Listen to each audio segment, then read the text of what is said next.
Bonjour à tous. Donc, nous allons continuer notre réflexion cet après-midi sur la place du livre en bibliothèque, en changeant un peu notre approche. Ce matin, nous avons surtout soulevé des questions liées à la mise à disposition, la production et la valorisation de ressources de commentaires libres.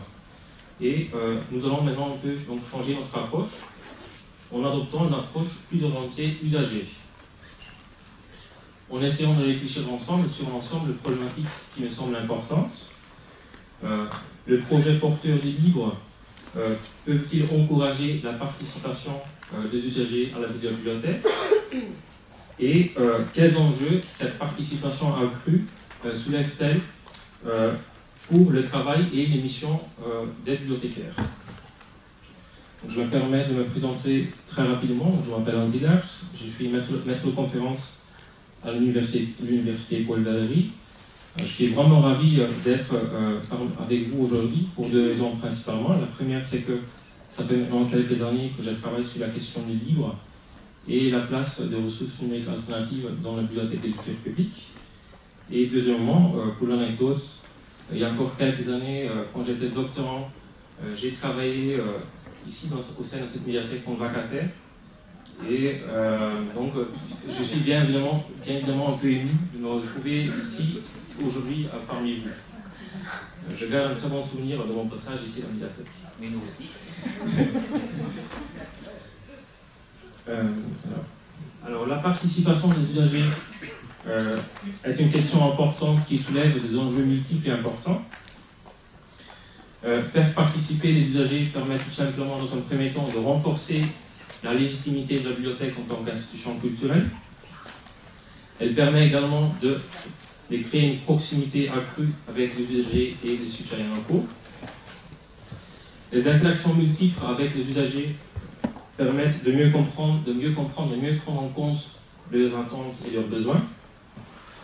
Après tout, l'usager est censé se trouver au centre de tout le système d'information de commentaires. À partir du moment où les besoins et les attentes des usagers sont mieux identifiés, les collections et les services de médiation offerts par la bibliothèque peuvent être plus proches du public. Ces interactions multiples permettent également de renforcer les dialogues entre les professionnels d'information, les bibliothécaires et les usagers. Et enfin, il me semble important pour les bibliothèques de valoriser les compétences et les savoir-faire des usagers pour créer une dynamique locale et de renforcer ainsi son ancrage territorial.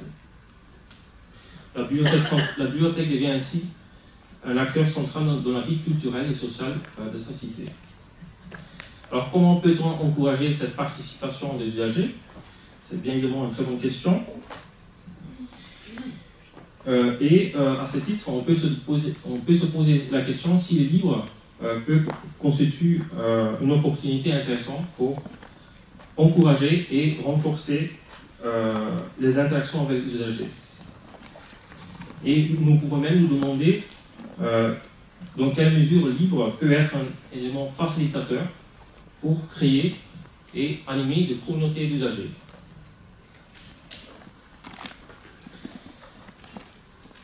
David Lunk définit une bonne bibliothèque comme suivant. Les services de la bibliothèque font partie d'un plus grand écosystème de la connaissance dans lequel les membres, certes, consomment de l'information en tant qu'usagers, mais aussi produisent et travaillent, rêvent et jouent. Autrement dit, la bibliothèque est un troisième lieu dans lequel les usagers se sentent bien. Ils participent à la vie de l'établissement à travers une co-création de contenu numérique et une co-construction de collection de commentaires. À travers la question de la participation des usagers, nous nous rendons compte qu'un changement de paradigme est nécessaire dans le monde de la bibliothèque. Il conviendrait effectivement, entre autres, de passer d'une logique de gestion de collection à une logique d'animation de communautés d'usagers et des citoyens locaux.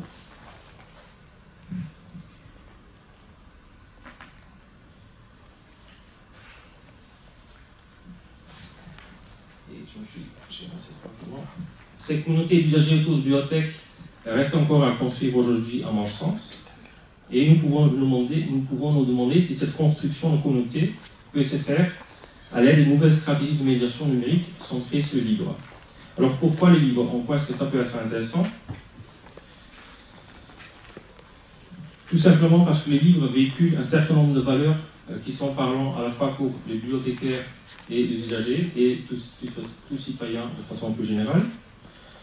Richard Stallman, initiateur du mouvement de logiciel libre, rappelle toujours que les valeurs fondamentales du logiciel libre sont la liberté, la fraternité et la solidarité. Il considère le logiciel libre comme un système social dans lequel l'information et la connaissance doivent pouvoir circuler librement, et l'entraide et le travail collaboratif ils sont la règle. Il s'agit là de valeurs fondamentales dont les bibliothécaires peuvent s'inspirer pour créer et animer des communautés d'usagers.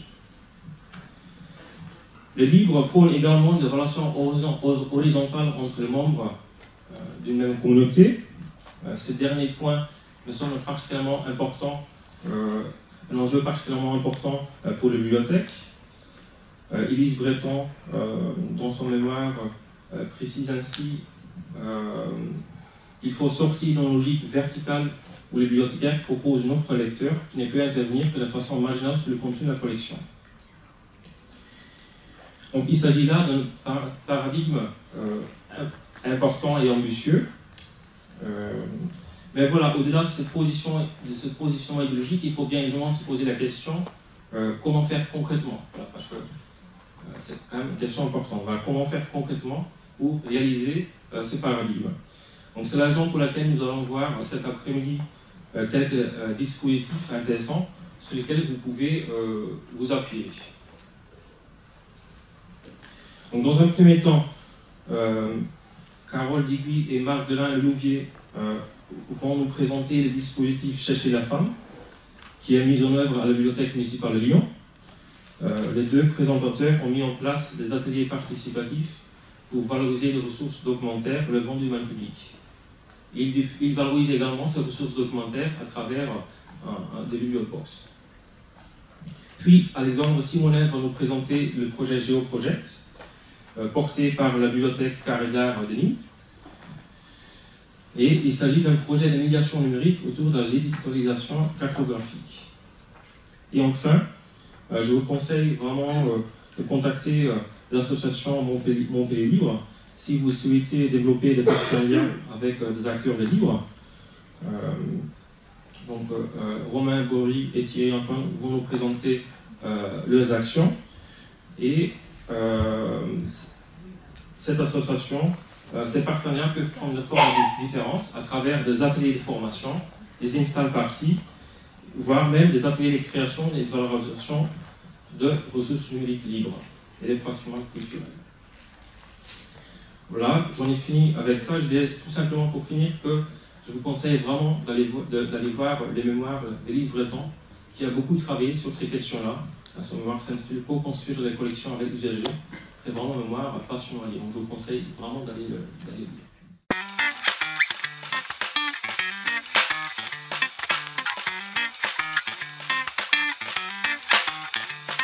Откройте форточку. Откройте. Не бойтесь свежего воздуха. Прошу вас расстегнуть воротничок и ослабить пояс. Ноги соединяйте.